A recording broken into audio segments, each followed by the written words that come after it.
নিরস্ত্র বিক্ষোভকারীদের উপর গুলি চালানোর অধিকার রাষ্ট্রের নেই, সরকারের নেই, তখন আমরা আসলে এটাই বলার চেষ্টা করেছি যে একজন মানুষ যখন নিরস্ত্র অবস্থায় প্রতিবাদ করছেন তার উপরে সরকার বিনা কারণে গুলি চালাতে পারে না। সেই অধিকার সংরক্ষণ করার দায়িত্ব রাষ্ট্রের, এবং রাষ্ট্র যদি সেটা না করেন তাহলে রাষ্ট্র আসলে তার দায়িত্ব পালনে ব্যর্থ হচ্ছে।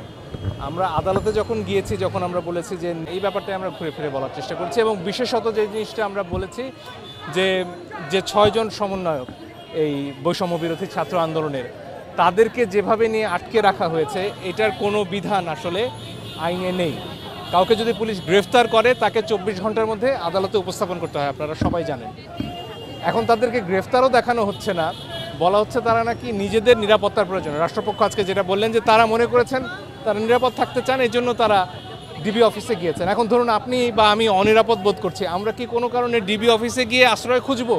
বা আপনারা কি এর আগে কোনো দিন কেউ শুনেছেন যে একজন কেউ স্বেচ্ছায় ডিবি অফিসে গিয়ে আশ্রয় খুঁজেছে, সেখানে দিনের পর দিন বসে থেকেছে, তাদের খাবার দাবারের ছবি সহ তাদের পোস্ট যাচ্ছে?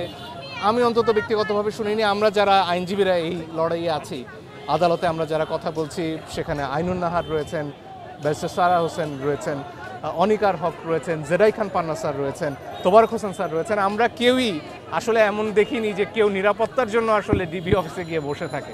নিরাপত্তা হেফাজতের অন্য প্রসঙ্গ আছে। আমরা যতদূর জানতে পারছি হাসপাতাল থেকে নিয়ে আসা হয়েছে, হাসপাতালের ডিসচার্জ সার্টিফিকেট আছে কিনা এই প্রশ্নগুলো উঠেছে। আমার মনে হয় না সরকারের তরফ থেকে ডিসচার্জ সার্টিফিকেট এখানে দেওয়া হয়েছে। আমরা আদালতে খুব পরিষ্কার দুটো কথা বলেছি, পুলিশ বলুন, সেনাবাহিনী বলুন, তারা কখন গুলি করতে পারে এটার জন্য সুনির্দিষ্ট আইন আছে। আমাদের ফৌজদারি দণ্ডবিধি, কার্যবিধি এবং পুলিশ রেগুলেশন, যেটা পিআরবি, পুলিশ রেগুলেশন বাংলাদেশ, সেখানে স্পষ্টভাবে বলা আছে কোন পরিস্থিতিতে এই কাজগুলো করা যায়, গুলি চালানো যায়।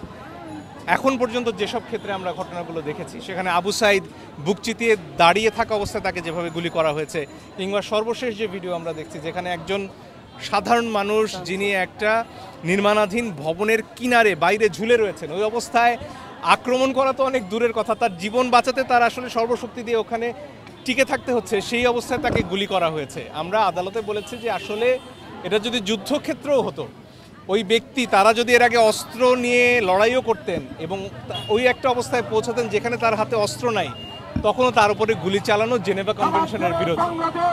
ফলে এই বিষয়গুলো আমরা তুলে ধরে পুলিশের গুলি চালানো, সেনাবাহিনীর গুলি চালানো বন্ধের জন্য আবেদন করেছি, এবং অবিলম্বে এই ছাত্রদের মুক্তি অথবা আদালতের সামনে তাদেরকে উপস্থাপন করে তারা আসলে স্বেচ্ছায় বন্দী কিনা এটা জানার জন্য। প্রতিবাদের অধিকার রাষ্ট্রের প্রত্যেকের আছে, এবং